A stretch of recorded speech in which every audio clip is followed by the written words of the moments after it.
2024년도 영재고 자소서 및 추천서와 관련된 설명회를 진행하게 된 김성철 강입니다. 네, 반갑습니다. 네, 지난 시간에 비해서 빨리 최대한 내용을 압축해서 알뜰살뜰한 내용만 풀어서 설명을 진행하도록 하겠습니다. 일단 그 자소서 기본 문항이라 해가지고 제가 1번, 2번, 3번을 뽑아봤는데 이게 대표적인 문항 3가지거든요. 그러니까 저희가 전국에 있는 8개 영재고를 쓰면은 학교마다 다 문항이 조금씩 뉘앙스는 다르지만 크게 그 3가지 중에서 최소한 2가지 이상을 포함을 하고 있습니다. 물론 경기영재고는 아니면 인천예술이나 세종예술고는 좀 문항이 조금 다른 문항이 포함되어 있긴 해요. 일단 기본 문항부터 제가 설명을 드리고 그 다음에 추가로 경기랑 인천예술에서 필요한 문항에 대해서 설명을 드리도록 하겠습니다. 먼저 첫 번째 자소서 동기인데 이게 보통 대부분 학교는 1번 문항에 동기가 잘 많이 들어가거든요. 그러니까 왜 우리 학교에 지원하게 된 동기를 쓰세요라고 보통 질문을 하고 거기에 대한 답변을 쓰게 되는데 저 같은 경우에는 이제 1번 문항을 제일 중요시해요. 왜냐면 이제 그 면접관들이 자소서를 한두 개를 읽는 게 아니라 엄청나게 많은 자소서를 읽다 보니까 첫 문장을 읽고 나서 이 학생이 글을 좀 잘 쓰나? 아니면 좀 자기 할 말을 뚜렷한가 이런 걸 좀 생각을 할 수가 있거든요. 그래서 저 같은 경우는 지금 여기 보시는 수학과 과학은 무질 속에서 질서를 찾아가는 과정이라고 생각합니다. 이 문장을 저는 엄청 좀 신경 써서 학생이랑 많이 얘기를 해서 만들어낸 문장이에요. 이거는 기존에 어떤 문장이라서 물론 비슷한 건 있을 수 있겠지만 학생이 생각할 때는 저는 뭔가 수학을 공부할 때 숫자들만 알아야 되는 상태에서도 자기가 법칙을 찾아갈 수 있다. 그래서 그런 법칙을 공부하는 게 너무 재밌다는 그런 아이디어에서 이 문장을 만들어냈습니다. 그러니까 다른 문장들 같은 경우에는 글을 엄청 잘 써서 그럴 필요가 없거든요. 자기 생각을 충분히 뚜렷하게 나타나기만 하면 그게 문제가 안 되는데 꼭 그 1번 문항의 제일 첫 문장 같은 경우에는 전체 자소서에 포함되어 있는 그 모든 주제를 함축적으로 좀 담을 수 있는 그런 문장을 하나 좀 만들어줬으면 좋겠습니다. 그 이유는 좀 전에 얘기했지만 상당히 첫 문장이 중요하거든요. 이게 처음부터 좀 임팩트 있게 딱 한 문장 시작하고 나면은 좀 관심이 없는 학생이 아니라 이 학생이 좀 관심 있게 읽어봐야지 하는 생각이 들 수밖에 없거든요. 저희가 글을 읽을 때도 뭐 신문 사설을 읽을 때도 보통 헤드라인만 읽고 지나가는 경우 많잖아요. 그래서 이게 첫 문장이 헤드라인이라고 생각하시는 게 하시고 이제 자소서를 쓰게 되면은 좀 더 많이 유리하다고 생각하고 있습니다. 이 학생 같은 경우에는 이제 전체적으로 수학, 화학을 좀 밸런스 있게 좀 쓴 학생이거든요. 밸런스 있게 써서 준비를 했는데 조금 더 수학 쪽에 좀 치중이 돼 있어요. 왜 그러냐면은 이 학생은 내용을 보면은 약간 물리 쪽, 아두이노, 알고리즘 이런 내용이 나오면서 물리 쪽에 가깝지만 실제로 이쪽을 공부하면서 어떻게 수학을 더 공부를 많이 해야 되겠구나라고 느끼고 그 수학을 좀 더 깊게 공부를 하고 싶다라는 게 이 자소서의 목적이었습니다. 그래서 이 학생의 동기는 이거는 대전능력고 자소서였거든요. 그래서 여기 대전과학고등학교에 진학을 해서 자기가 하고 싶은 거를 어떤 연구를 구체적으로 하고 싶습니다라고 전체적으로 표현을 해놨습니다. 동기 같은 경우에는 중간에 있는 부분이 엄청 중요하진 않아요. 그러니까 나는 수학을 더 열심히 해서 어떤 수학자가 되고 싶다. 구체적으로 어떤 꿈을 쓰는 것도 좋겠지만 그 학교에서 원하는 인재상이나 또는 그 학교에서 할 수 있는 것만 쓰는 게 좋거든요. 일단 대전연구를 보시면은 여기 현장연구랑 졸업논문이란 말이 나오는데 이 현장연구라는 것 자체가 다른 학교에 좀 없는 컬이에요. 대전연구에만 이런 그 현장연구, 카이스트에 가서 좀 같이 연구하는 그런 그 컬이가 다르거든요. 그래서 대전연구에서만 할 수 있는 저런 연구들을 나는 이 학교에 가서 꼭 하고 싶다라고 이제 구체적으로 아래쪽에 좀 표현을 해놨습니다. 물론 중간에 있는 부분 같은 경우에는 학생이 왜 이런 인공지능과 알고리즘에 대해서 공부를 하게 되는지 자기의 그런 그 근거만 쓴 거고요. 근데 이 부분은 이제 개개인마다 너무 다르기 때문에 크게 엄청 중요하다고 생각하지 않거든요. 그냥 단지 내가 왜 이 꿈을 가지게 됐는지만 좀 이쁘게 그냥 누구나 읽어봤을 때 공감이 될 수 있게 쓰면 되는 거고요. 아래쪽 내용에 대해서만 좀 더 신경 써주시면 되겠습니다. 왜냐하면 전국에 있는 8개 영재고 학교가 거의 커리가 엄청 다르진 않거든요. 물론 한과형은 좀 다르고 서강은 좀 달라서 그렇지 나머지 영재고들 같은 경우는 좀 비슷비슷하게 커리가 다 진행되고 있습니다. 근데 입학 사정관에 봤을 때 왜 다른 학교를 갈 수 있는데 왜 우리 학교를 지원했지라는 그런 동기가 엄청 중요하거든요. 그래서 이 학교에만 있는 그런 특징을 좀 잡아서 아래쪽에 꼭 쓰시면 돼요. 인천 세종영재랑 세종예술이랑 인천예술 같은 경우에는 자기가 약간 융합적 인재인 것 같다라고 쓰시면 좋거든요. 예를 들어서 나는 미술이 너무 좋은데 미술에서 볼 수 있는 수학적 그런 공식들이 보인다. 뭐 이런 식으로 나는 수학적 역량과 미술적 역량을 함께 하나로 융합해서 새로운 영재상을 제시를 하는 것도 참 좋은 사례라고 볼 수 있습니다. 그래서 동기는 아래쪽에는 무조건 그 학교에 맞춰서 쓰시는 게 좋다고 생각하고 있습니다. 그리고 동기는 엄청 중요한 그건 아니거든요.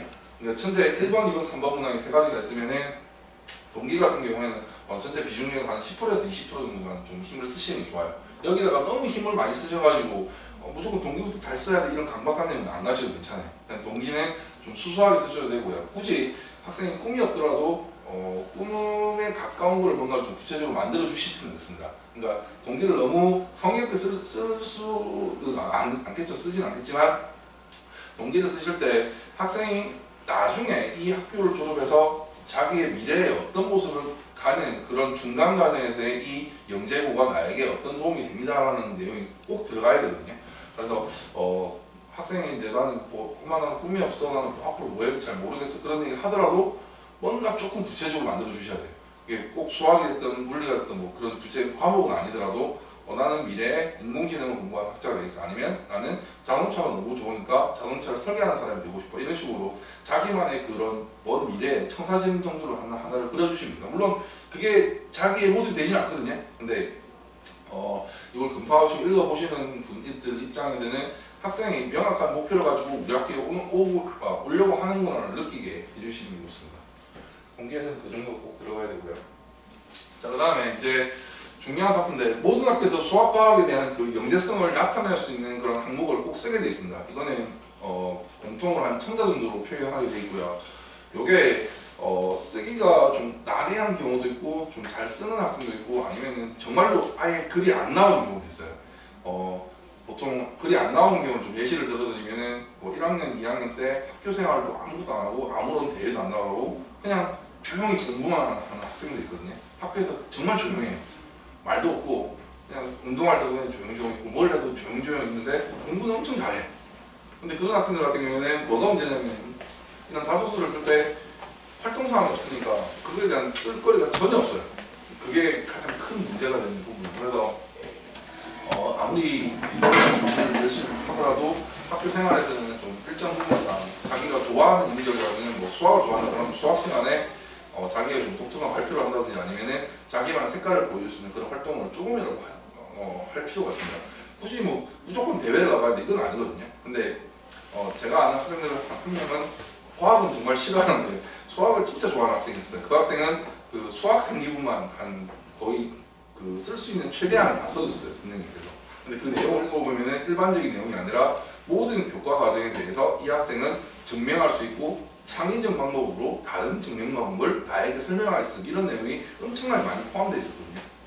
그래서 그 학생은 자소서 1번 문항, 2번 문항, 3번 문항 다 수학을 썼어요. 그냥 오롯이 나는 수학에 완전히 수학적 영재성을 돋보이고 싶다 해서 1, 2, 3을 다 수학적으로 썼지만 물론 잘 갔습니다. 잘 가긴 갔는데 좀 저희 입장에서 불안하긴 했거든요. 왜냐면은 그 영재고에서는 뽑는 게 과학만 잘한다고 뽑고 수학만 잘한다고 뽑는 경우는 좀 예전이에요. 요즘에는 둘 다를 좀 어느 정도 밸런스 있게 좀 잘하는 학생도 좀 많이 뽑거든요.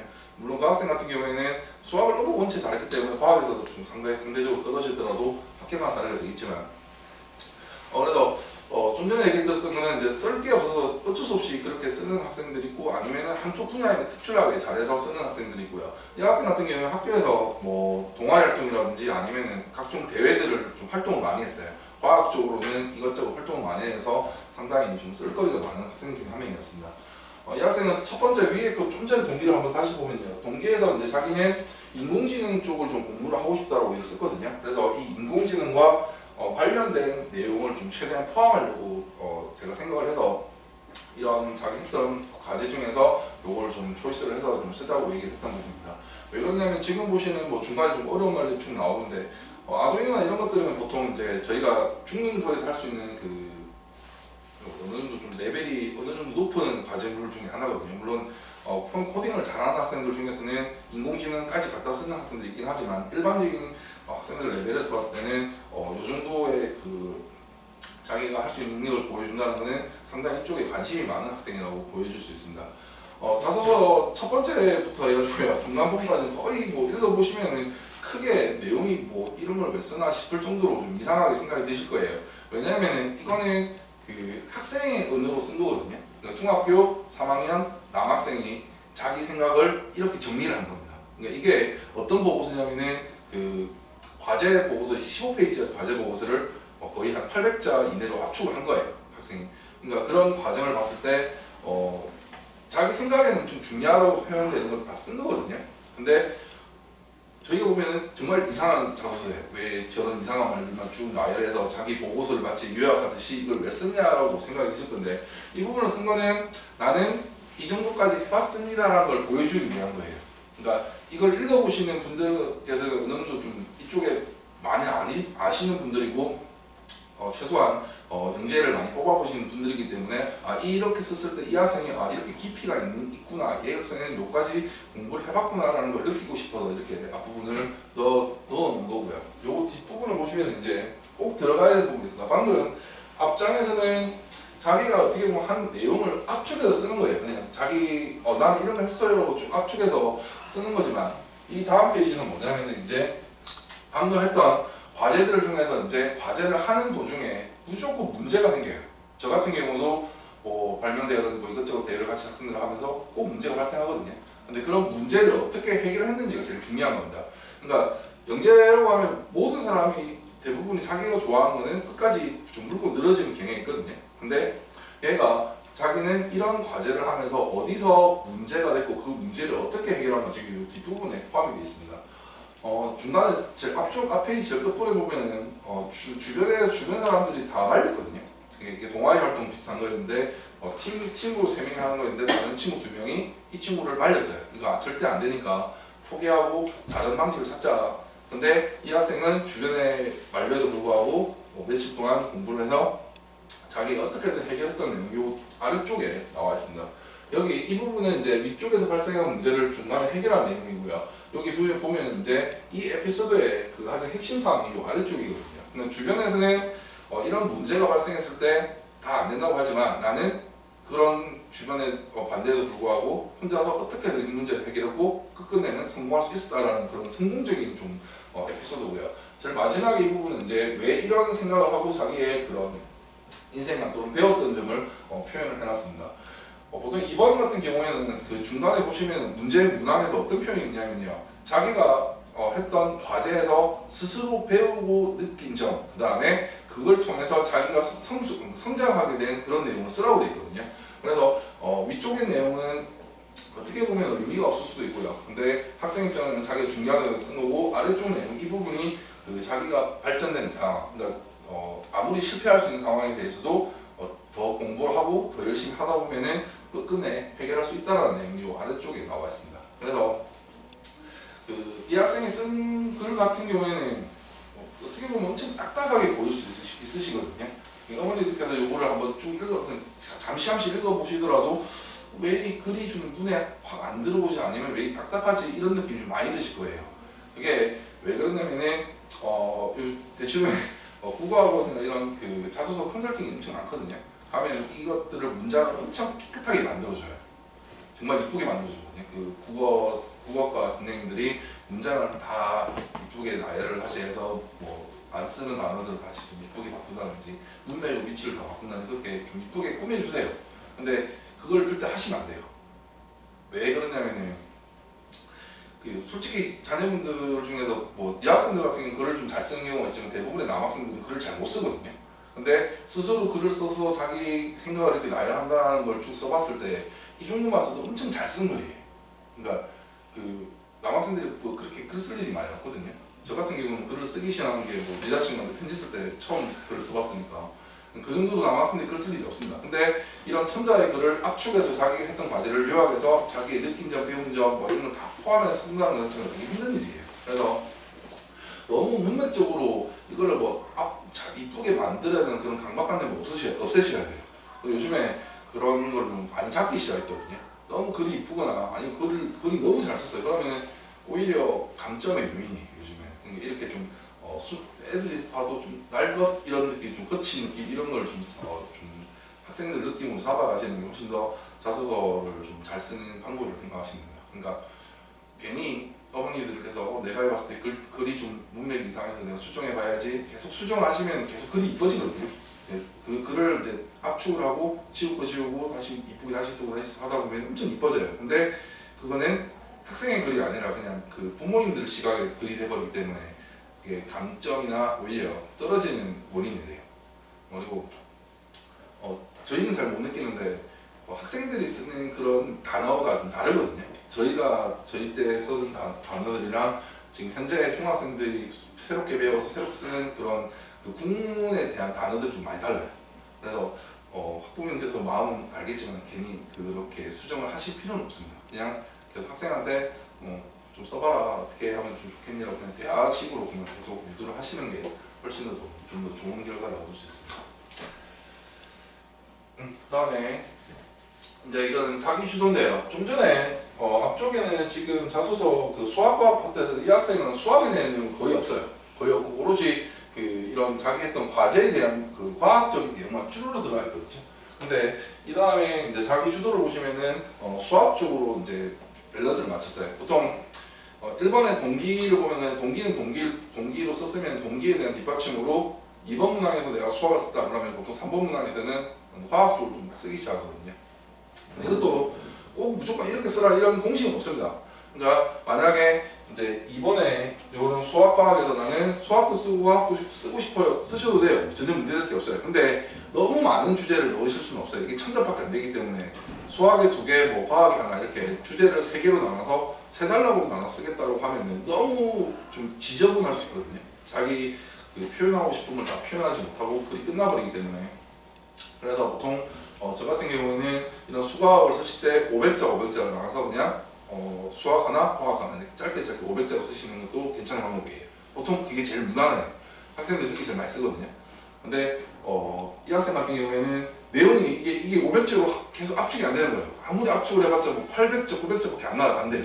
더 이상 뭐 줄일 수가 없었어요. 그래서 그냥 2번에다가 다 풀로 화학을 넣고 3번에다가 그냥 수학을 넣자 이렇게 이제 아예 찢어버린 거죠. 어떻게 보면. 그래서 학생이 그 한 1학년, 2학년 때 한 내용 중에서 좀 과제가 심도 있다, 좀 어려운 과제를 했거나 난 이 과제로 나의 영재성을 꼭 보여주고 싶다고 하면은 500자가 글자가 많이 모자라거든요. 많이 모자라기 때문에 그냥 하나의 파트에 그냥 쭉 하나를 가지고 자기 생각을 뚜렷하게 표현하는 것도 좋은 방법입니다. 그러니까 어떤 학생 보면은 너무 이것저것 많이 학교 대회도 많이 참가해서 다 수상도 많이 했고 수업 시간에 수업도 잘 들었고 뭐 실험도 열심히 해가지고 생기부도 되게 좋아요. 근데 큰 학생 같은 경우는 쓸 거리가 너무 많아가지고 이번에다가 한 5개 항목을 나눠가지고 이렇게 쭈르르 나열하는 식으로 써버리거든요. 근데 그거는 정말 안 좋은 것 중에 하나예요.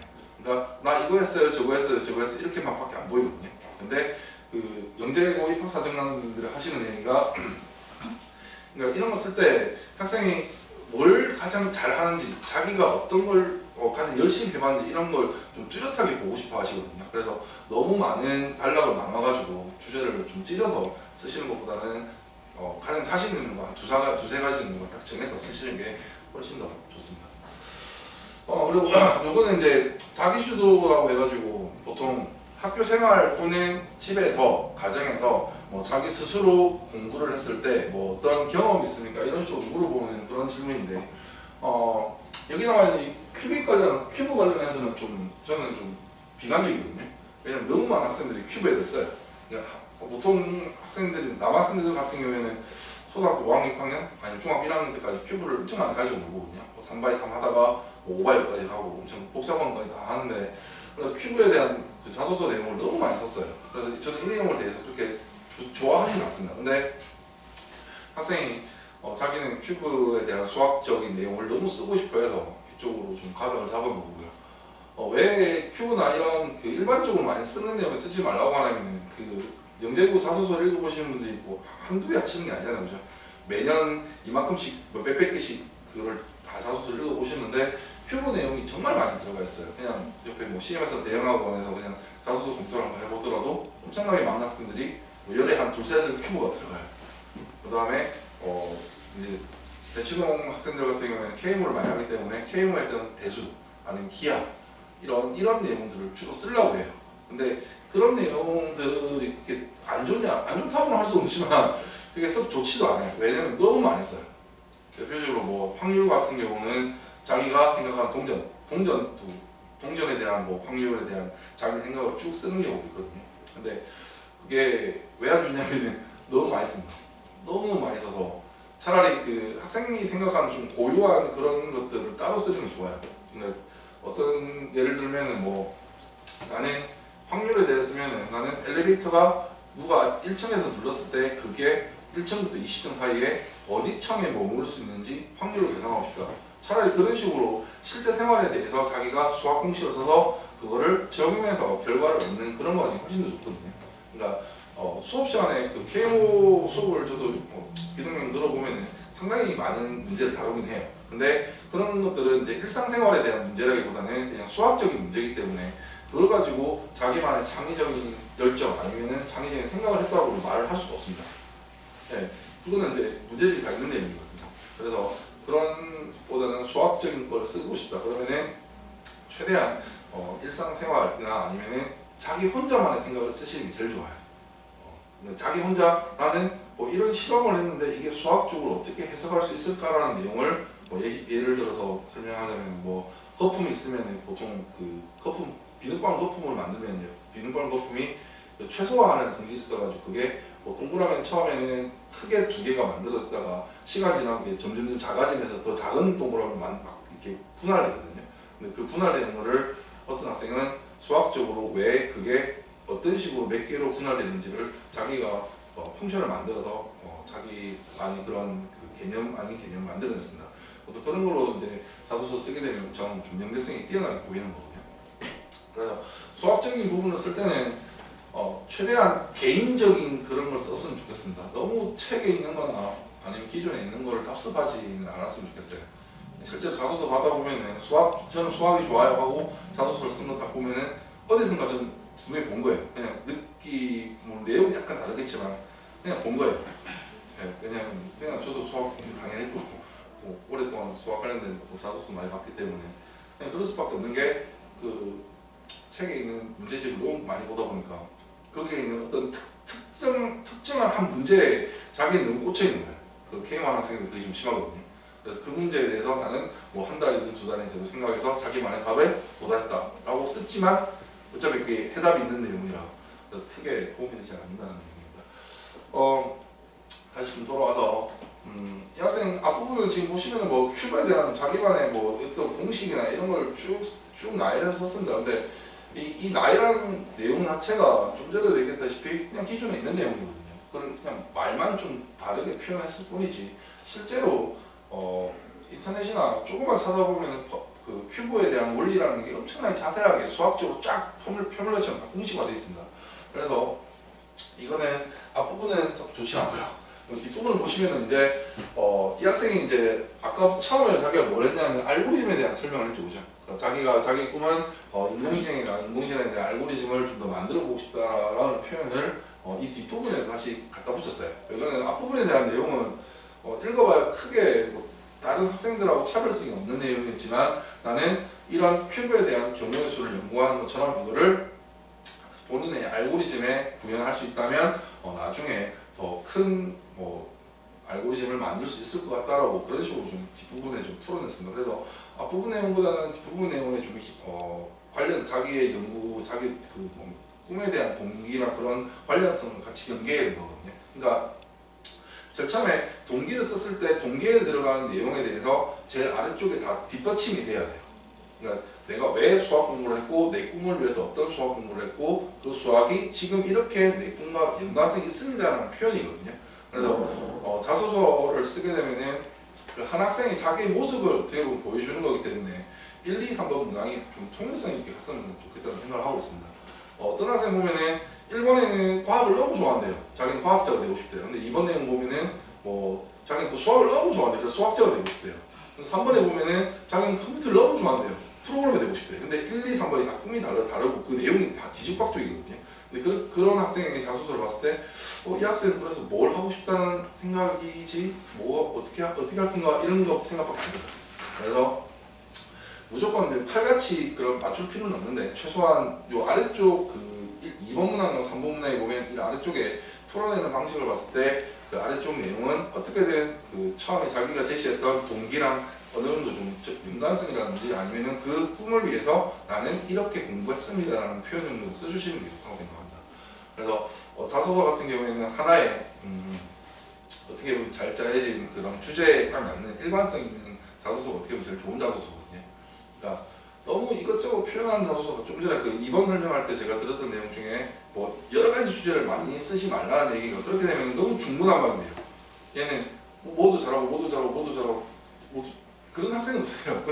모든 걸 다 잘하는 학생이 물론 존재할 수는 있겠지만 일반적으로 영재성이 표현될 때는 특정 한 분야에 좀 과중할 정도로 영재성이 나타나는 경향이 많아요. 그래서 자기가 어떤 영재인지를 정확하게 보여주는 게 2번과 3번 문항에 대한 설명이라고 생각합니다. 그리고 자기 주도할 때 예전 같은 경우에는 저는 집에서 혼자 공부 계획을 세우고 어떻게 공부를 해야 할지 자기만의 그런 꿈을 가지고 뭐 어떻게 시간 배분 어떻게 이런 내용을 많이 썼었거든요. 근데 요즘에는 이제 그런 내용을 거의 안 쓰고 있어요. 기피하고 있습니다. 왜냐면 그런 거는 좀 이제 너무 일반적인 내용이 되어버렸어요. 그러니까 누구나 다 일기를 쓴다, 나는 자기를 스스로 뭐 반성할 수 있는 시간을 가진다, 뭐 이런 내용들이 어떻게 보면은 저희가 흔히 서점에서 보는 그런 자기계발서에 나와 있는 내용은 똑같거든요. 그래서 그런 내용을 쓰는 것보다는 자기가 스스로 뭔가를 살아서 공부해본 경험을 쓰는 게 훨씬 더 유리하다고 생각을 합니다. 그리고 2번하고 3번 문항을 쓸 때 요즘에 이제 학생들이 실제로 책을 찾아보는 경우가 극히 드뭅니다. 예전에 이제 저희가 공부할 때는 무조건 도서관에 가서 책을 찾아서 뭐 관련 책을 뭐 10권 찾아서 쭉 읽어본 다음에 공부를 했다면 요즘에 학생들 같은 경우에는 일단 먼저 열고 검색을 합니다. 검색을 해서 자기가 찾고 싶은 분야를 쭉 찾아본 다음에 그래도 안 나온다 그럼 유튜브를 봐요. 유튜브를 보고 그럼 우리나라 유튜브 없으면 외국 유튜브 찾아봐요. 뭐 영어로도 요즘 다 웬만한 거 번역이기 때문에. 그래서 실제로 이제 이런 그 1번 문항과 2번 문항을 쓸 때 어떻게 공부한 내용을 쓸 때가 있습니다. 나는 이 어려운 문제를 어떻게 공부해 봤냐라고 쓰면은 어떤 사이트에 어떤 걸 검색해서 어떻게 찾아봤다. 또 이렇게 써도 요즘엔 문제가 없습니다. 이게 저도 그거에 대해서 그 입학 사정관님들한테 많이 물어봤는데 자기네들도 그게 좀 문제였대요. 과도기가 쓰는데 요즘에는 그런 거에 대한 이제 없다. 이제 무조건 책을 봐야 그런 건 아니다. 어차피 검색이 더 빠르다는 걸 알고 우리도 시대가 바뀐 걸 알기 때문에 그런 거에 대한 이제 태클은 걸지 않는다라고 얘기를 하셨거든요.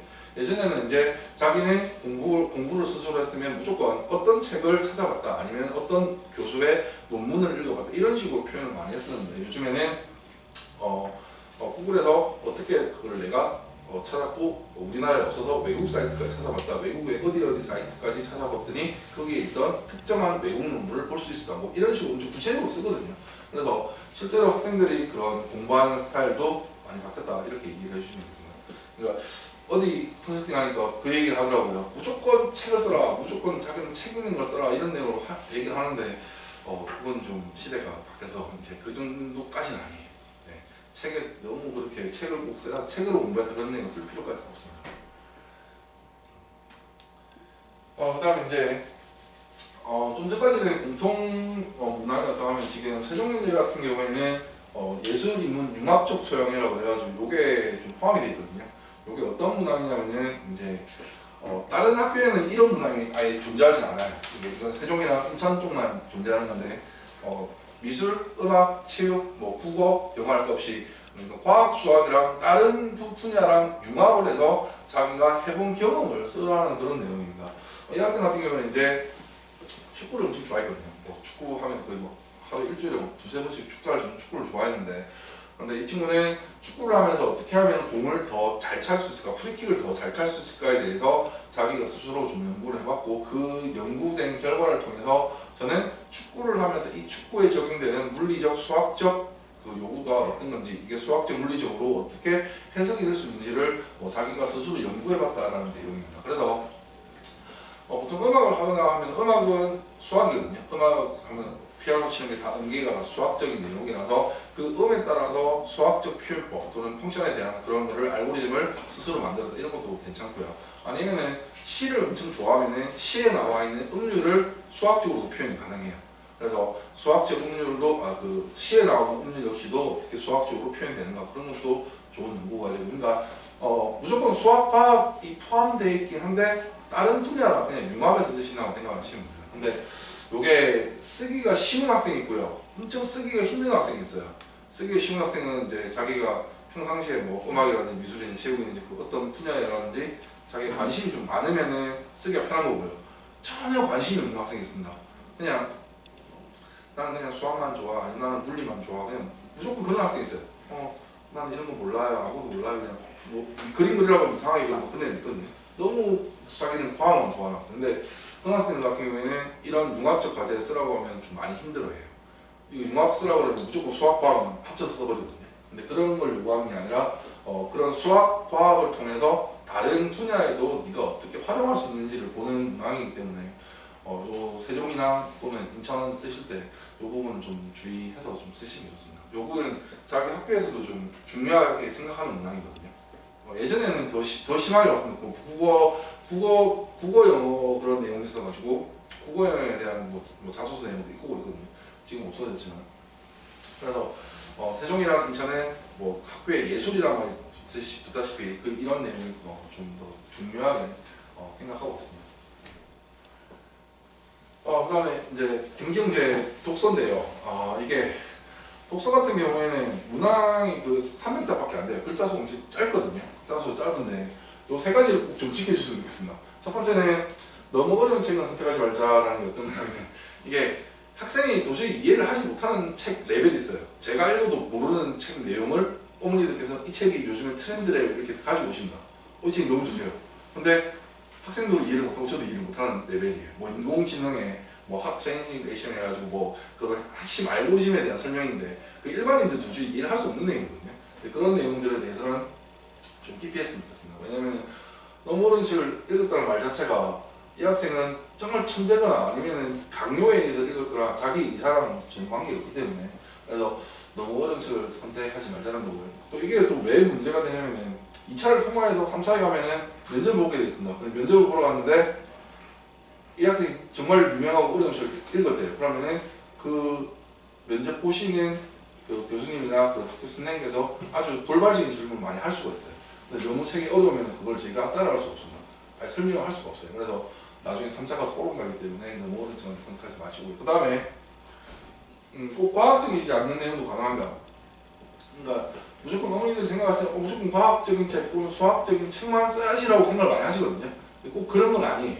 요구하는 게 네 인생에 가장 큰 영향을 미친 책은 뭔지를 쓰는 내용이기 때문에 꼭 과학적이지 않더라도 그냥 자기가 중학교 1학년 때, 2학년 때 읽으면서 내 인생에 크게 영향을 미친 책이 있으면 그걸 쓰셔도 돼요. 얇아도 돼요.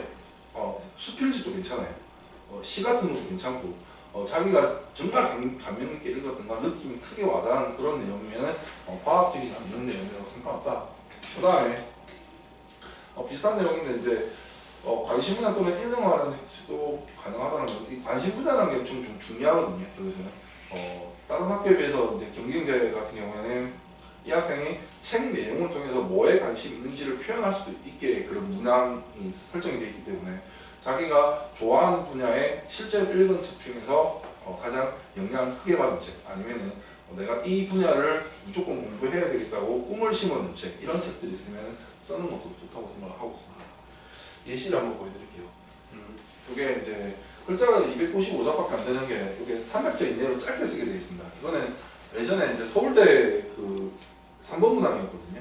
서울대 자소서 했을 때 서울대 자소서를 약간 따라한 것 같기도 하고 보시면은 이제 아인슈타인의 생각실험실이라는 책이고 이 책은 그렇게 어려운 책은 아니에요. 그냥 중학생들이 쉽게 읽을 수 있게 좀 쓴 책이거든요. 근데 뭐 쭉 보시면은 크게 와닿지 않습니다. 저는 그냥 크게 와닿지 않았어요. 네. 왜냐면 이 학생이 가장 크게 좀 썼던 건 요 두 번째 문장인데 요게 그렇게 크게 와닿진 않거든요. 한번 읽어보시면은 그냥 아인슈타인 책을 읽고 특정한 그런 내용에 대해서 자기가 크게 감명을 받았고 나 자기도 이거에 대해서 좀 연구를 해보고 싶다 이렇게 패러다임을 여는 과학자가 되겠다는 생각을 해봤다라는 내용인데 이게 좀 딱 보시면 느낌이 약간 좀 아래쪽 보시면은 좀 어머니가 좀 써주신 그런 느낌이 좀 들지 않습니까? 좀 아래쪽 문장이 이 느낌이 좀 저는 되게 싫어하거든요. 네, 이게 보시면은 이게 좀 표현 자체가 여기 이 문장부터 제일 끝 문장까지 읽어보시면 조금 학생이 썼다고 느낌이 좀 잘 안 들어요. 일부러 제가 샘플로 갖고 오긴 했는데 앞문장까지는 같이 썼거든요. 그래서 이게 바뀌었어요. 제가 학생이랑 같이 한 요순문까지만 쓰고 이 뒷문장이 싹 바뀌었어요. 뒤에 봤더니 확인했더니 이렇게 쏙 바뀌었는데 너무 좀 뭐라 해야 되지? 오그라드는 그런 게 좀 많이 있는 것 같아요. 근데 실제로 남학생 같은 게 이렇게 표현 절대 안 해요. 제가 수많은 학생들하고 이렇게 많은 같이 얘기를 해보고 같이 글도 써보고 연구도 해보고 막 해봤지만 절대 이러지 않아요. 아주 직설적이고 자기 아인슈타인을 좋아하면 왜 아인슈타인을 좋아하는지 자기 생각을 이렇게 아주 직설적으로 탁탁탁탁 뱉어요. 그 좀 어떻게 보면 약간 공격성이 보이다시피 그래 보이거든요. 근데 이거는 너무 좀 부드러워진 그런 느낌 많이 들고 있습니다. 그래서 독서는 상당히 중요하긴 해요. 이게 엄청 중요한 경기인재는 엄청 중요한 생각을 하거든요. 이 문학에 대해서. 근데 좀 고민이 되는 게 책은 학생 스스로 좀 딱 골랐으면 좋겠어요. 그래야 자기 쓸 말이 좀 있거든요. 근데 옆에서 아무리 이 책이 좋아 저 책이 좋아 이거 좀 읽고 쓰면 안 될까 뭐 아무리 해도 안 써요. 한 달이 지나면 안 써요. 모르겠대요. 자기는 이 책이 좋은지 모르겠대요. 그래서 네가 책을 골라와봐 그때 써야 좀 쓰기 시작하거든요. 이게 300자 쓰기가 엄청 어렵습니다. 이게 글자 수가 너무 짧아도 힘들고요. 너무 길어도 힘들어요. 그래서 300자 안에 자기 생각을 쭉 다 달아봐야 되는데 여기에다가 요 책에 대한 줄거리는 절대 쓰실 필요는 없어요. 300자밖에 안 되기 때문에. 그래서 최대한 자기 학생이 왜 이 책을 읽고 자기 인생에 뭐가 바뀌었는지를 쓰시는 게 제일 좋은 결과를 낼 수가 있습니다. 그래서 생각보다 쓰기가 힘든 파트 중에 하나입니다. 여기까지가 자소서고요. 다시 앞으로 조금만 돌아가세요. 그래서 보시면은 이제 이게 이제 문항인데 문항에 이제 충실하게 쓰시는 게 제일 좋아요. 그래서 문항을 조금만 다시 보시면은 우리 학교에 지원하게 된 동기죠. 요게 우리 학교에 지원하게 된 동기이기 때문에 그 학교에 대해서 맞춰 쓰는 거고요. 보시면은 희망하는 진로와 연계하여 구체적으로 기술하시고라고 되어 있습니다. 그죠? 여기서 희망하는 진로라는 거는 그 학생이 미래에 나 뭐 하고 싶다 이런 내용이 꼭 들어가야 된다는 거고요. 그 다음에 그거와 관계해서 우리 학교에 왜 지원하게 됐는지를 쓰라고 하는 내용이거든요. 그래서 자소서에서 이렇게 구체적으로 문항에 자기가 표현하는 이렇게 길게 써주는 건요. 이 내용이 무조건 들어가야 됩니다 라는 내용입니다. 그러니까 뭐 학교에서 이렇게 문제를 냈는데 자기는 저는 딴소리 하면 안 되겠죠. 그죠? 그러니까 출제자의 의도와 답이 일치하는 게 좋은 거기 때문에 무조건 여기 그 자소서에 보면은 아주 상세하게 세부사항이 딱딱딱딱 다 찝어져 있습니다. 그래서 그 찝어진 내용은 무조건 다 포함이 돼 있어야 돼요. 두 번째 문항을 보시면은 여기 도전, 창의, 열정이죠. 그죠? 요 도전, 창의, 열정인데 요 세 가지가 무조건 다 포함되지 않고 그건 또 아니에요. 그러니까 뭐 도전을 했으면 그 도전에 대한 열정까지는 가능하거든요. 그건 창의성이 꼭 발현되진 않아도 돼요. 근데 엄청 창의적이다. 그럼 창의적인 내용이 좀 많이 더 들어가고 창의 열정이 들어가겠죠. 그죠? 그러니까 이게 세 가지가 무조건 다 포함될 필요는 없지만 한 두 가지 정도는 어떤 과제를 함에 있어서 자기가 공부를 함에 있어서 이것만 포함되어야 된다. 그 다음에 요 뒤에 이제 아주 상세히 됐습니다. 높은 지적 호기심. 아까 2번 문항 기억나실지 모르겠는데 2번 문항 첫 앞부분 500자가 쓸데없는 말이라고 했죠. 제가 그 쓸데없는 말이 요겁니다. 높은 지적 호기심. 그러니까 이 학생은 자기가 공부한 게 너무 쓰고 싶은 거예요. 난 이런 복잡한 걸 내가 스스로 공부해서 이렇게 해서 나 이렇게 완성했어요 라는 걸 보고 보여주는 건데 그게 여기 있는 높은 지적 호기심입니다. 그러니까 학생들이 일반적으로 쓰는 그런 게 아니거든요. 학교에서 배우지도 않아요. 아예. 그러니까 대학교 한 3학년, 3, 4학년 정도 돼야 배울 수 있는 레벨의 그런 회로도나 그런 프로젝트를 자기가 해보면서 공부를 한 거예요. 그래서 높은 지적 호기심이 포함된 거예요. 그 다음에 과제 집착력은 아까 포함됐다시피 주변에서 다 말렸지만 이 학생은 끝까지 했다. 이게 과제 집착력. 이거 엄청나게 중요한 포인트예요. 그러니까 지적 호기심 같은 경우에는 글을 쓰다 보면 당연히 나타날 수밖에 없거든요. 나는 이것도 공부했으니까 이거에 대해 어디까지 알아요 라고 하는 게 요 지적 호기심이라는 과제 집착력은 모든 문제부에서 상당히 중요하게 생각하는 항목이에요. 무조건 공부를 할 때 약간 좀 미친 듯이 그걸 파거나 뭐 한 가지 과제가 있으면 그걸 어떻게든 끝까지 완료를 하는 그런 걸 좋아하기 때문에 과제 집착력에 대한 이런 표현들을 꼭 들어가야 된다. 그래서 아까 주변에 만료에도 불구하고는 며칠 동안 노력해서 끝까지 완성해 그게 과제 집착력이 되는 거고요. 그 다음에 논리적 사고 능력, 그다음 창의적 문제 해결 능력이 있는데 요거는 둘 다가 좀 포함되기가 힘들어요. 글을 쓰다 보면은 천자 이내에 요거까지 다 포함하다 보면 글자 수가 너무 많이 늘어나거든요. 그래서 저는 둘 중에 하나 창의적 문제 해결 능력이라고 해가지고 아까 그 학생이 문제를 해결한 과정이 좀 창의적이에요. 그런 그 자기가 어떻게 뭐 원래는 안 되는 건데 그걸 듀얼을 두 개가 안 들어가는데 그걸 번갈아 넣으면서 해결했습니다라는 내용이었거든요. 그게 약간 창의적이라서 자기가 창의적으로 문제 해결을 한 능력은 꼭 들어가야 됩니다. 그래서 이번 문항에서는 요 과제 집착력이랑 그 다음에 창의적 문제 해결 능력 또는 아니면은 논리적 사고 능력에 대해서 둘 중에 하나는 좀 표현하시는 게 좋습니다. 네. 요런 그 학교마다 문항에 보면은 가로치고 이렇게 상세하게 좀 들어가 있는 내용들이 항목들이 꼭 있거든요. 그 항목들을 좀 잘 보셔가지고 그거를 무조건 포함해서 쓰시는 게 좋습니다. 그 다음에 3번 문제는 이제 자아 효능감, 말 어렵죠. 자아 효능감, 자기주도 학습도 학습 이런 뭐 전략 등 이렇게 돼 있는데 아까 제가 학습 전략 등이라고 돼 있는 요거는 좀 잘 안 쓴다고 그랬죠. 학습 전략이란 뭐냐면은 계획에 대한 내용이에요. 그러니까 나는 뭘 수학을 공부하기 위해서 수학의 중학교 1학년 과정에 어떻게 공부를 했고 이거를 더 빨리 난 더 많은 걸 공부하기 위해서 뭐 고등학교 과정에 어떻게 뭐 계획을 세워서 공부했고 그런 건데 요게 조금 쓰다 보면은 엄청 지루해지는 내용이라서 저는 좀 요 부분을 좀 배제하고 쓰는 경향이 있고요. 물론 학생이 그런 학생이 있습니다. 엄청 계획적인 학생이 있거든요. 자기는 뭐 아침에 7시 반에 일어나서 연단어를 10개 외우고 밥 먹기 전에 수학문제를 2문제 풀고 밥을 먹고 학교로 갔다 와서 몇 시까지 학원 가고 엄청 디테일하게 계획을 세우고 그대로 하는 학생이 있긴 해요. 그런 학생들 같은 경우에는 학습 전략을 자기만의 고도한 뭐 이런 시간 타이밍에 대한 그런 강박관처럼 쓰셔도 괜찮아요. 이게 약간 정신병이 아니거든요. 그게 문제성이 드러나는 겁니다. 그러니까 어린 학생이 시간 관리를 엄청 잘한다는 것은 대단한 일이에요. 자기가 뭘 하고 이렇게 엄청 계획성 있는 자체가 대단한 거기 때문에 그런 학생들은 써도 되는데 굳이 자기가 계획이 없는데 엄마가 시키니까 가야지 이런 학생들은 오히려 안 쓰는 게 좋아요. 그러니까 자기가 잘하면 써도 되는데 굳이 쓸 필요 없다. 그 다음에 여기 이제 자기주도 학습 태도 요게 엄청 중요한 포인트거든요. 요거는 이제 스스로 누가 시키지 않아도 나 스스로 해봤다는 게 제일 중요한 겁니다. 그러니까 학교에서도 시키지 않았고 학원에서도 안 시켰고 그냥 문득 나는 이런 게 해보고 싶어서 스스로 해봤다라는 내용이 들어가면 돼요. 그러니까 아까 그 큐브 내용도 그거거든요. 그냥 나는 큐브에 대한 알고리즘을 누가 나한테 시키지 않았지만 스스로 그거를 탐구하고 수학적으로 만들어서 알고리즘을 만들어봤다. 뭐 이런 내용인데 그런 게 뭐냐면 여기 있는 자기 주도 학습 태도예요. 그러니까 이게 꼭 연구 과제일 필요는 없습니다. 그냥 학교에서 수업 시간에 선생님이 어떤 단어를 얘기를 하셨는데 나는 그 단어에 대한 나의 호기심이 너무 커서 나 혼자 거기에 대해서 뭐 10시간이고 20시간도 얘기할 정도로 나 혼자 공부를 했다 이런 얘기 들어도 괜찮아요.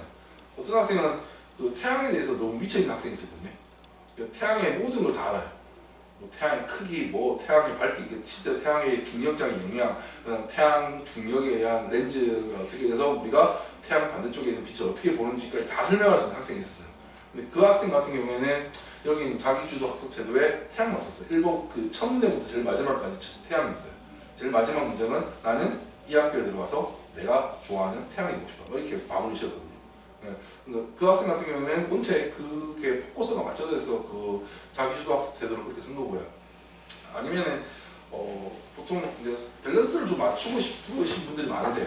이게 너무 수학만 쓰는 것도 이상하고 너무 과학만 써도 이상하니까 난 좀 밸런스를 맞추고 싶어. 그럴 때는 이 자기주도 학습 태도에 대해서 이제 과제를 꼭 안 쓰더라도 자기의 생각을 쓰시는 게 중요합니다. 저는 뭐 어떻게 공부해요 이런 거는 안 써도 되거든요. 근데 내가 수학을 대하는 태도, 내가 수학을 연구하는 자세 뭐 이런 걸 써도 크게 문제되지 않습니다. 그 다음에 여기 학습 이해비 활용 능력인데 요게 좀 난해한 부분이에요. 요거는 엄청 고난이도 문제를 써버리는 학생이 있거든요. 그러니까 대학교 3학년, 4학년 때 나오는 그런 증명 과정에 대해서 내가 스스로 몇 달 만에 해석을 했다. 뭐 이런 식의 내용을 쓰는 학생도 있어요. 물리에서도 마찬가지고, 아니면 화학이나 자기 좋아하는 과학 분야에서도 그 분야에 대해서 일반적으로 중학생 레벨에서는 절대 하지 못하는 그런 학습 내용에 대해서 나 스스로 몇 달 동안 찾아보고 공부하고 스스로 이해했다는 내용을 쓰는 학생도 있습니다. 그래서 이 부분에 대해서 좀 중요하게 생각하는 학생들이 있거든요. 이거는 좀 둘 중에 하나나 아니면 반반씩 나눠 쓰는 것도 괜찮아요. 근데 800짜리 학교가 있거든요. 학교마다 좀 달라서 800짜리 학교는 요거 둘 다 표현하기 좀 어려울 때도 있어요. 근데 나는 여기서 한 500자, 300자 이렇게 나눠서 좀 주제를 나눠서 두 개를 쓰셔도 크게 문제가 없습니다. 그래서 일단은 대부분 학교들은 요 1, 2, 3번을 다 포함하고 있기 때문에 이제 1번, 2번, 3번을 가면서 나는 어떻게 표현해야지 큰 아웃라인을 좀 그려놓고 시작하시면 좋거든요. 무턱대고 1번 써야지, 2번 써야지, 뭐 3번 써야지 이렇게 하다 보면은 좀 글이 좀 잘 안 쓰시는 경우가 있어요. 그래서 1번부터 3번까지 좀 쓰셔야 되냐? 나는 이번에는 공기를 어떤 식으로 써야지, 그다음 꿈을 이렇게 잡았으니까 이번에는 이 꿈을 위해서 뭐 과학은 어떻게, 수학은 어떻게 했다. 그다음에 나는 나 스스로 어떻게 어디까지 공부해봤다. 이거를 좀 단계별로 생각하셔서 쓰시는 게 좀 더 유리하다고 생각하고 있습니다. 여기까지가 자소서고요. 그다음 이제 출전서를 보시면은 이제 실제로 출전서를 잘 써주시는 선생님들도 계시고요. 요거는 학교마다 너무 편차가 달라요. 너무 심해요. 편차가 너무 심해요. 왜냐면은 여기 인근에 있는 중학교 같은 경우에는 뭐 김은중, 안대부중 이런 학교들 같은 경우는 한 학년에 100명씩 쓰거든요. 심지어 1학년 100명, 2학년 100명, 3학년 100명 써요. 출전서를. 학교 선생님들이 그렇게 학생 애들 잘 알 수 있는 그런 거 아니라서 어떻게든 써주시려고 그러는데 대부분의 선생님들은 하시는 얘기였습니다. 그러면 네가 했던 활동사항이나 이런 거 좀 가지고 와봐 이렇게 얘기를 하세요. 근데 그 말은 뭐냐면 출전서에 들어갈 내용을 어떻게든 잘 만들어서 좀 주면 안 되겠니 이렇게 얘기를 하는 건 똑같은 말이에요. 왜냐면 그렇게 하면 안 되거든요. 그렇게 하면 안 되는데 선생님들이 그 많은 학생들을 1년 동안 봤지만 1년 동안 2년 동안 봤지만 기억을 잘 못하세요. 너무 많은 학생들이 있고 너무 많은 일들이 있기 때문에 특별히 그 학생이 가졌던 이벤트가 있으면 그런 게 있었지라고는 하지만 그게 정확하게 상세하게 모르시거든요. 그래서 어머니께서는 이제 출산서에 대한 내용을 어느 정도는 가이드라인을 좀 만들어서 출산서 쓰시는 선생님한테 좀 드리는 게 좋습니다. 일례로 이제 최근에 이제 피문도 그렇고 안대부중도 그렇고 특정 선생님한테 많이 몰리대요. 어떤 과학쌤이 출전서를 너무 잘 써주신다더라. 그러면은 그 다음 연도에 뭐 한 50명씩 60명 이렇게 다 몰려요. 몰리면은 그 선생님도 사람이기 때문에 대충 쓰시지 않겠지만 그래도 최대한 쓰시겠지만 뭐 시간에 한계도 있고 어떻게 보면은 이제 복붙하듯이 붙여서 쓰시거든요. 근데 그러다 보면 다 비슷비슷한 내용이 들어갈 수밖에 없어요. 그래서 그런 분이 뭐 성경글 써서 떨어지는 건 아니겠지만 그분 쓰신 게 학생들이 다 떨어져 버렸어요. 그 외에는. 왜 그러냐면은 너무 많이 몰리니까 자기도 모르게 비슷한 문장이 계속 나오는 거예요. 저도 그러시다고 비슷하거든요. 그래서 계속 자기 복지 안 하려고 노력을 하는데 학교 선생님도 어쩔 수 없이 그렇게 되다 보니까 중복성 문화나 아니면은 이 선생님은 뭐 다 내용이 비슷해 버리는데 이건 뭔 차이가 있지 이러다 보면 이제 학교에서 필터링 당하는 경우가 있거든요. 그 학교에서도 출전서 입시도 그 중복성 문화를 다 걸리게 돼 있습니다. 그래서 그런 중복성 문화 걸리면은 그냥 빼도 박도 못하고 1차에서 떨어지는 거거든요. 그래서 아무 이유 없이 갑자기 공부를 엄청 잘하는 학생이고 뭐 포트폴리오도 우수하고 다 과제도 잘했고 수학력도 좋고 너무 잘 그냥 무조건 될 것 같은 학생도 1차에 떨어지는 이유가 그런 추천서에서 내용이 너무 중복되거나 아니면 그 선생님이 뭐 좀 실수를 하시거나 그런 경우가 있습니다. 그래서 너무 많이 몰리는 선생님한테 가시는 것도 그렇게 좋지는 않아요. 그러니까 저 선생님 잘한다고 해서 우르르 가시면 그냥 그 많은 애들 중에 우리 애가 하나일 뿐이에요. 그래서 저 같은 경우는 그냥 학생을 가장 잘 아는 선생님한테 가라고 그러거든요. 굳이 뭐 추천서를 잘 못 쓰시더라도 학생을 좀 잘 아는 가장 좀 근접해서 좀 오랫동안 봐주신 분이 아니면 친한 선생님한테 가라고 해요. 저는 그게 더 훨씬 더 유리하더라고요. 그래서 지금 요거 같은 경우는 이거는 지금 학교에서 있었던 내용이거든요. 그러니까 추천서에서 내용이 들어갈 때는 무조건 교내 활동이어야 됩니다. 그러니까 교회 활동 뭐 학생이 뭐 영재원에 가서 뭐 수석을 했든지 영재원에서 엄청 높은 과제를 했든 학교 선생님은 알 수가 없어요.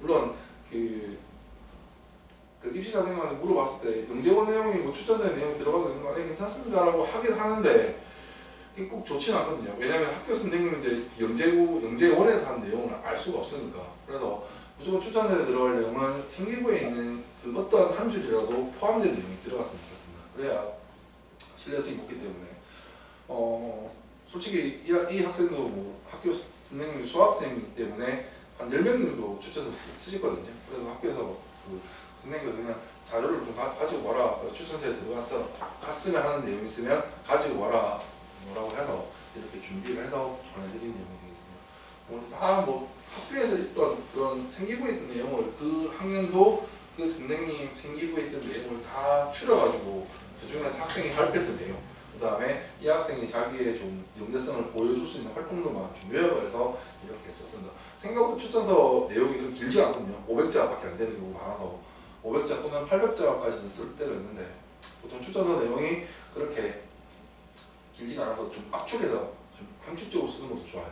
이거는 선생님이 쓰시는 것 때문에 이쁘게 써도 상관없습니다. 최대한 깔끔하고 좀 알아볼 수 있게 써도 되고요. 그 다음에 역시 추천서도 마찬가지로 엄청 글을 못 쓰시는 수학생들 계시거든요. 수학생들 중에서 수학을 엄청 잘하시는데 글을 잘 못 쓰시는 분이 계세요. 근데 그분들도 그 쓰신 걸 보면은 애가 확실히 영재성이 드러날 수 있는 포인트들을 잘 잡아서 쓰시기 때문에 글을 못 쓰고 잘 쓰고는 중요하진 않습니다. 그냥 학교 선생님이 이 학생에 대해서 얼마나 많은 관심이 있냐 없냐를 판별하는 과정이어서 그래서 학생이랑 좀 최대한 좀 그런 뭐라 그러지 이런 좀 밀접한 관계 그런 거 아니면 평상시에 이렇게 선생님하고 좀 잘 교분이 있으면 친분이 있거나 교분이 있으면은 그런 선생님한테 가시는 게 좀 유리하다고 생각합니다. 그다음 추천서 B 인성인데요. 인성은 크게 이렇게 문제가 잘 안 되면 그냥 잘 써주시거든요. 요거 같은 경우는 보통 뭐 자료를 원하지 않으셔요. 그냥 자료를 특별하게 안 원하시고 그냥 이 학생 학교 생활이 뭐 무난했다, 친구들이랑 잘 지내고 뭐 수업 시간 뭘 시키면 대답을 참 잘했다, 뭐 이런 식으로 학교 생활에 대해서 그냥 줄 써주시는 거기 때문에 요거는 특별하게 문제 없으면은 그냥 편안하게 생각하셔도 돼요. 근데 이제 학교에서 사고는 안 치거든요. 학교에서 사고 친다는 게 이제 수업 시간에 1년 360일 잠만 자는 학생이 있어요. 1교시부터 뭐 5교시, 6교시 끝날 때까지 잠만 자요. 계속 잠만 자요. 학교 선생님 다들 싫어하거든요. 그냥 쟤는 왜 내 수업 시간 다 자니까 그냥 뭐라 해도 안 해주려고 그래서 걔는 결국 찍혀가지고 추천서 때문에 떨어진 것 같아. 걔 공부 엄청 잘했거든요. 걔는 서가형 갈 거라고 뭐 물리 올림피아드, 뭐 고등부 은상, 수학 고등부 뭐 금상 이렇게 하고 엄청 잘하는 학생이었어요. 와, 누가 봐도 쟤는 공부 너무 잘하니까 물론 학교 성적은 다 올 A였고 그리고 거의 뭐 99점 평균 99.8 이런 나올 정도로 공부를 엄청 잘하는 학생인데 그냥 떨어졌어요. 그것도 1차에서 아무런 이유 없이. 당연히 추천서에서 선생님들이 아무리 잘 쓰고 싶어도 잘 안 쓰시는 것 같아요. 그냥 아무리 이렇게 이유가 없었거든요. 주변에서 왜 떨어진지 아무도 몰랐었는데 곰곰이 생각해보면은 걔 학교 생활을 생각해보면은 그럴만하다라고 생각이 들었습니다. 그러니까 학교에서 이제 영재고를 준비할 때 학교에서 좀 많이 피곤하긴 해요. 학원이 늦게 끝나고 주말에도 계속 공부를 해야 되니까. 그래서 학교 생활도 너무 좀 등하시하면 그런 문제가 발생하기 때문에 어느 정도는 학교 생활을 할 필요가 있습니다. 특히나 이제 수학이나 좀 자기가 좀 잘해야 되는 그런 과목들에 대해서는 좀 열심히 할 필요가 있다고 생각하고 있습니다. 추천서 B 같은 경우에는 특별하게 자료를 많이 드릴 필요는 없거든요. 그래도 학생이 어떤 활동을 했는지 정도만 정리를 해서 보내주시면 되겠습니다. 그래서 보통 학교에서 이렇게 추천서 A, B를 써서 가지고 오시라는 분도 계시고요. 아니면은 어떤 좀 이렇게 서울 내곽 지역이나 좀 대치동 강남 서초 잠실을 벗어나기 시작하면은 학교에서 연계고를 쓰는 학생이 한두 명밖에 없는 학교가 있어요. 그 학교는 선생님들이 먼저 와서 이렇게 계속 써줘요. 계속 같이 해줘요. 자소서도 그렇고 추천서도 그렇고 학교 선생님도 더 적극적으로 나서서 추천서 써주시거든요. 그런 학생들이 잘 되는 경우가 많습니다. 왜냐하면 추천서는 정말 빵빵해요. 그런 이제 특히 느껴져요. 그러니까 이런 내용 쓰고 저런 내용 쓰고 다 넣어야지 어떻게 더 많이 써줄까 뭐 이렇게 점점 더 잘해주시거든요. 근데 강남권에서는 그런 거에 비해서 좀 상대적으로 좀 어떻게 보면 피해를 보고 있지 않나 그렇게 생각하고 있습니다. 그래서 이거는 이제 학교마다 너무 다르니까 추천서 같은 경우에는 학교 성향을 좀 잘 파악하셔가지고 선생님을 찾아가시는 게 좋습니다. 그리고 추천서 같은 경우에는 보통 언제 찾아가시냐면요. 3학년 같은 경우에는 3월달 계약하자마자 바로 찾아가시면 좋고요. 그 다음에 2학년 같은 경우는 뭐 비슷한 시기에 한 3학년 같은 경우는 보통 겨울방학 전에 12월달에 찾아가는 경우도 있어요. 2학년 선생님을 받을 거면. 나는 2학년 수학 선생님한테 추천서를 받아야지 하면 2학년 끝날 때 미리 가서 얘기하는 경우도 되게 많습니다. 그리고 아무리 늦어도 3월 중순이나 말까지는 추천 선생님한테 미리 가서 얘기를 해야 됩니다. 안 그러면 다 차버려요. 그 선생님이 써주고 싶어도 나 지금 너무 많이 들어와서 네 거를 못 써주겠다, 미안, 다른 선생님한테 가져오려면 이렇게 얘기하는 경우도 많아요. 그래서 최대한 좀 많이 몰리는 학교들 같은 경우에는 미리 가서 준비를 하시는 게 좋습니다. 그 다음에 포트폴리오인데요. 이 포트폴리오는 이제 뭐냐면은 추천서 선생님들이 이제 학생이 과제를 했다고 해봤자 그 주제밖에 안 써져 있는 경우가 많거든요.